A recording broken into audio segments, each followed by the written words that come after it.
traditional way. I know these washers are very useful in construction, but let me just say, it's pretty awesome as a bracelet charms too.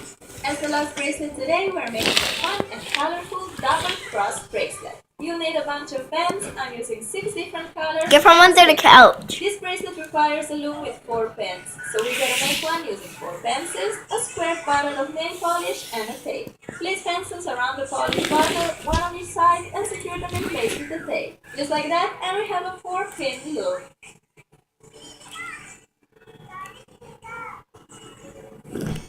Get your first pen and put it on the 2 opening pens. Next.